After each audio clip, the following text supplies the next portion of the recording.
What's going on, people? Hope y'all doing fantastic. I got a couple things to talk about, but before I get there, check out DAT load board. I'll put the links down below. You'll get 30 days free. First link will be for DAT Trucker's Edge. It's, I don't know, I think it's like $30 some a month. And then there's another link for the DAT Power. That's the version that I use. Totally different features, more features than the lesser one. Check it out, 30 days free. This is only for newer people that haven't subscribed to this before.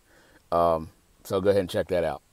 What I want to talk about is the current freight market. Now, it may appear that we're approaching 2018, like the freight market was in 2018. That may or may not be so, but as of right now, it's not. If you look at the charts, like the freight index and all these and stuff like that, and you compare the charts from year to year with the amount of shipments and everything and the amount of ordering and stuff like that, nowhere close to 2018.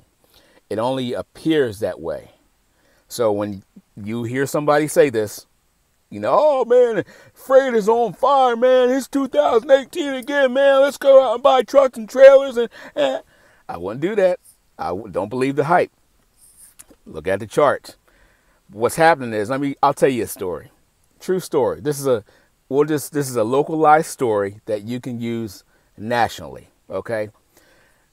Back when the COVID-19 initially got up and running and started, we were hauling mulch. You know, the local carriers that some of us that, you know, supply these stores, Home Depot and Lowe's. We were supplying the stores, and what happened was this thing hit, and then only non-essential businesses were allowed to, you know, operate. So a lot of places got shut down, which is no secret. You know, everybody knows this in most states. So we're hauling mulch into these stores because that's what they ordered. We're hauling mulch into these stores, but because people were laid off, you know, weren't going to work, laid off, whatever, they weren't making an income. So the product was sitting there. It wasn't moving. So we're like, we're just taking it day by day. Okay, we got some orders today. Nope. Then a little bit of move. Okay, a couple more orders come in. And at one point, it just like, where'd it go? You know, it stopped. And I was asking the stores, like, people aren't buying it. So, you know, and you can see it. You can see products stacked up for days, mulch, fertilizer, and so on and so forth.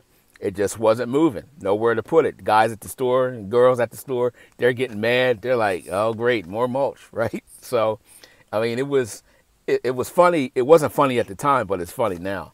And it wasn't no place to put it. So, and this was right at the time where the other freight just took a nosedive, you know, where it made national news, you know, and you know, they got the group of truckers, you know, we need transparency from the brokers because we know that the shippers are still paying. And then the brokers, you know, is gouging the truck drivers, you know, and that was through that whole fiasco. Well, why aren't y'all talking about that now? Because we want an honest day's pay for an honest day's work. That's all we're asking. At least that's what the initial complaint was. That's all it was. So now people are getting an honest day's pay for an honest day's work. You know, some markets may vary from different location, whatever. So what happened was with the mulch. So people got stimulated. They started getting these stimulus checks. So once they started getting these stimulus checks, they started going into the stores and buying this, you know, these garden products and mulch, fertilizer, and soil, and so on and so forth. So products was able to rotate. Product was able to move. People were buying this stuff. So now once, you know, that product cleared out, now the mulch orders came back in, or the garden supply the garden supply orders come back in. So now we're back running the stores. And at one point it's like you're running back and forth. And I'll just say this: while everything was shut down, it was nice.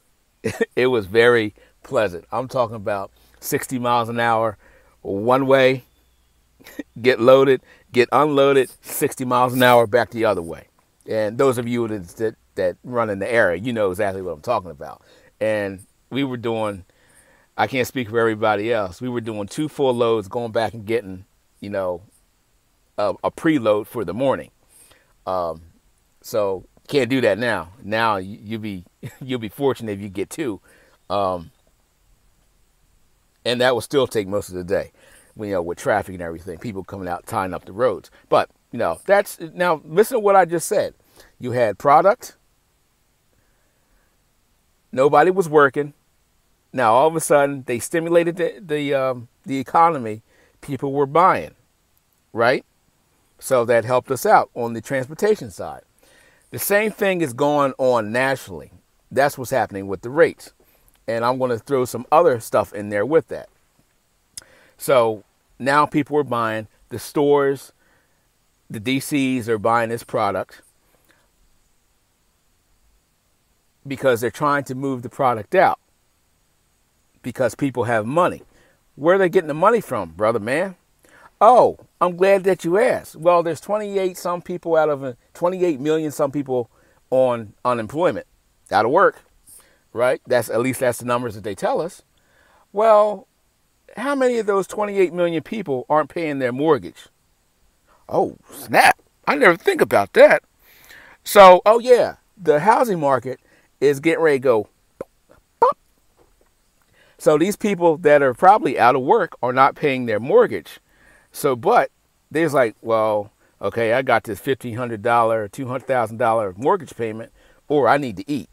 Which one am I going to do? I think I'm going to eat and let the mortgage go because they're not foreclosing on anybody right now. You see where I'm going with this? So even though the economy looks like a V-shaped recovery that they're saying, I don't think so. You got commercial real estate, get ready to go pop. Companies, you know, some of these companies, done for, claiming bankruptcy, we're done. So all this stuff is coming to effect, you know, and the shippers that have, you know, the stores and stuff like that, I'm pretty sure that they have their whole team, their whole research team, their, what do they call that? Crisis management team. I'm sure they're all on it. We got to do this before this happens. We got to get this product out so we can make a profit because once this thing is done, it is over with. So that's what's happening right now. Maybe. I don't know. What do I know? I'm just a truck driver, you know, just a truck driver. Don't know nothing. So I would hold off. This is post COVID-19. So all that other stuff that worked before, it ain't working now. And I'm not going to say that phrase that they're talking about. This is the new, I ain't even going to say all that. But all that other stuff that worked before, I wouldn't do that. See this box right here? This is a big box of toilet paper that I got from the restaurant store. Just to put in storage somewhere. Just in case they shut this thing down. I think they're still going to shut it down. They're just propping it up because they ain't ready to pull the plug yet. Just my opinion. That's all. We'll see you. Don't be buying them new trucks. Those lease trucks.